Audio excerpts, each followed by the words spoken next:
আসসালামু আলাইকুম, কেমন আছেন সবাই? আশা করি ভালো। আজকে আমি তালের পিঠা তৈরি করে দেখাবো। খুবই সহজভাবে করেছি। তালের ভাপা পিঠা বলতে পারেন।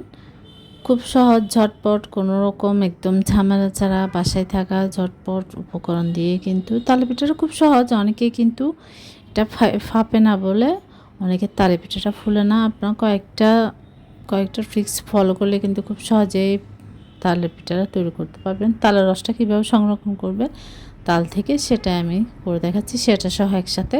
কারণ অনেকে এটা ঝামেলা মনে হতে পারে, অনেকে কিন্তু রসটা কীভাবে বের করবে অনেক ঝামেলা, অনেক কষ্ট, সেটা মনে করে কিন্তু অনেকে তালের পিঠাটা তৈরি করতে চায় না। কিন্তু খুব সহজে কিন্তু আপনারা এটা তৈরি করে নিতে পারবেন। আমি একটি পাকা, একদম আপনারা চেষ্টা করবেন পাকা হলদে কালার, দেখতে পাচ্ছেন এটা যেহেতু পাকা, ওরকম তাল নেবেন। তালটা কিন্তু অনেকটা বড় ছিল, আমি সেটা খোসাটা ছাড়িয়ে, এই তালের মধ্যে 3টা আটি আছে যেহেতু তালটা বড়, তারপর এটা একদম পাকা যেহেতু, অনেক সময় 2টা থাকে। আমি সামান্য পরিমাণ পানি দিয়ে রসটা বের করে নেব, যেহেতু প্রথমে একটু শুকনা থাকে।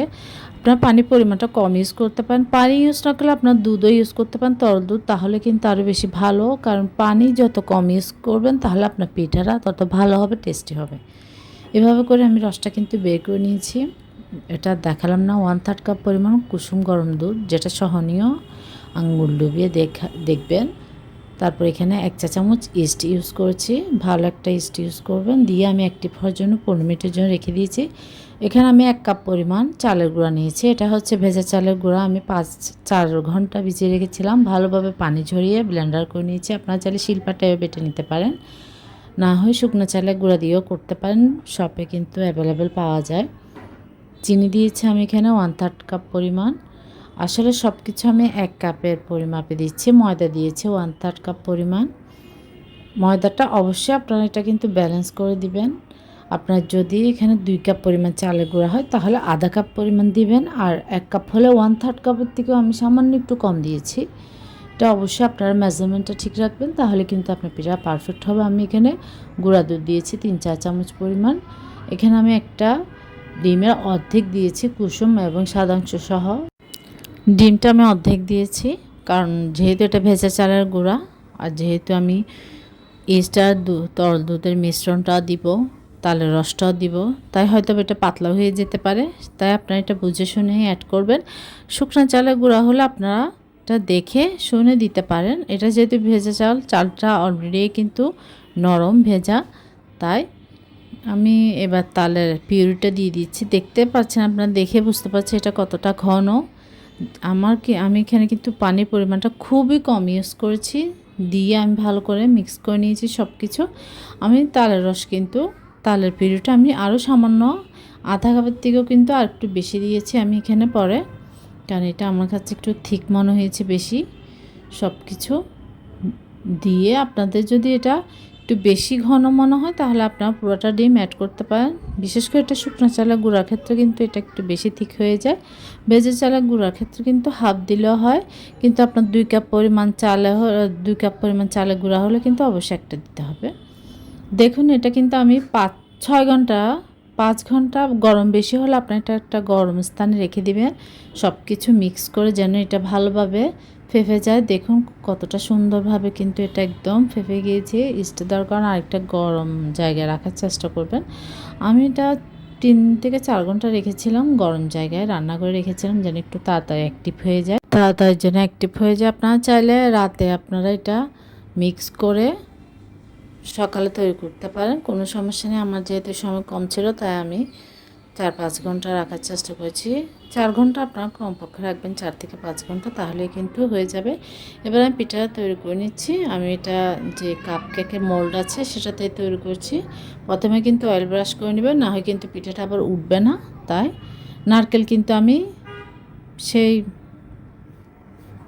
পিঠার ব্যাটারও কিন্তু আমি এটা ইউজ করেছিলাম, নারকেল অল্প পরিমাণ।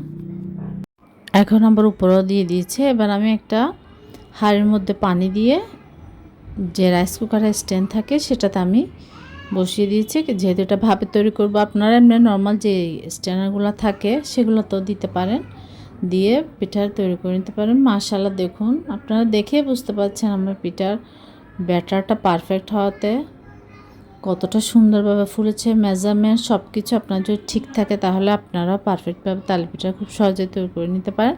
আর ডিম যদি ফ্রিজে থাকে তাহলে কিন্তু আপনারা 1 ঘন্টা আগে কিন্তু বের করে রাখবেন। ডিমটা অবশ্যই নর্মাল দেওয়ার চেষ্টা করবেন, তাহলে আপনার পিঠাটা একদম ফ্লাফি হবে, স্পঞ্জি হবে। দেখুন মাশাআল্লাহ আমার হয়ে গেছে, কতটা সুন্দরভাবে কিন্তু পিঠা উঠে আসছে।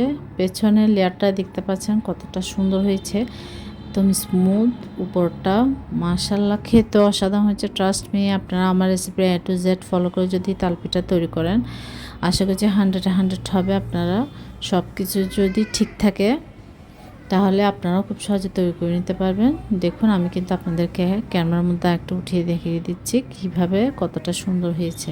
তেলটা অবশ্যই ব্রাশ করবেন, তাহলে আপনারা খুব সহজে পিঠা উঠে আসবে। আমি আর 2টা পিঠা কিন্তু আবার বসিয়ে দিচ্ছি, আপনাদেরকে একটু দেখিয়ে দিচ্ছি। আপনারা কিন্তু পিঠার ব্যাটারটা কিন্তু একদম ভরে দিবেন না, তাহলে এটা যেহেতু ফুলে ওঠে তখন আবার একদম উপচে পড়বে, তাই সামান্য একটু স্পেস রেখে দিবে। তারপর নারকেল, আমি এখানে কিশমিশও দিচ্ছি, এটা আপনাদের ভালো লাগলে দিবেন, না স্কিপ করতে পারেন, কোনো সমস্যা নেই, কিন্তু এটা খেতে বেশ ভালো লাগে। এই তালের সিজনে একবার হলো আমার রেসিপি ফলো করে আপনারা এই তালপিঠা তৈরি করবেন, আশা করছি আপনাদের খুবই ভালো লাগবে। আর আমি যে কোনো রেসিপি কিন্তু চেষ্টা করি খুব সহজভাবে করার জন্য, যেন সবাই খুব সহজে তৈরি করতে পারে। নতুনরা যারা কখনই পিঠা তৈরি করেন বা তৈরি করেছেন কিন্তু পারফেক্ট হচ্ছে না, ফুলছে না, চুপসে যাচ্ছে, তারা আমার রেসিপি যদি ফলো করেন আপনারা খুব সহজে কিন্তু তৈরি করে নিতে পারবেন। দেখুন মাশাআল্লাহ কতটা সুন্দর হয়েছে। এভাবে করে কিন্তু আমি সবগুলো তালের পিঠা তৈরি করে নিব। 1 কাপের মধ্যে কিন্তু আমার 7টা পিঠা হয়েছে। আপনারা যদি 2 কাপ দেন তাহলে 14টা হতে পারে। আপনারা কম আর একটু ছোটো করে বানাতে চাইলে কিন্তু আপনারা 8-9টা হতে পারে। আমি যেহেতু একটু বড় করে তৈরি করেছি, বাসায় যেহেতু খাবো তাই। দেখুন আমার কিন্তু কথা বলতে বলতে সবগুলো পিঠা তৈরি করা হয়ে গেছে। মাশাআল্লাহ কতটা সুন্দর হয়েছে দেখেই বুঝতে পারছেন, খেতেও কিন্তু অসাধারণ হয়েছে। আর আমি খুব সহজভাবে করেছি, সব কিছু বুঝিয়ে বলার চেষ্টা করেছি। কেমন লেগেছে আমাকে কমেন্ট করে জানাবেন। ভালো লাগলে আমার চ্যানেলটি সাবস্ক্রাইব করবেন, পাশে থাকা বেল আইকনটি প্রেস করে দেবেন, নোটিফিকেশন অন হয়ে যাবে, নিত্য নতুন ভিডিওগুলো দেখতে পাবেন। আর ভুল ত্রুটি সরি। আল্লাহ হাফেজ, আসসালামু আলাইকুম। সবাই ভালো থাকবেন, সুস্থ থাকবেন।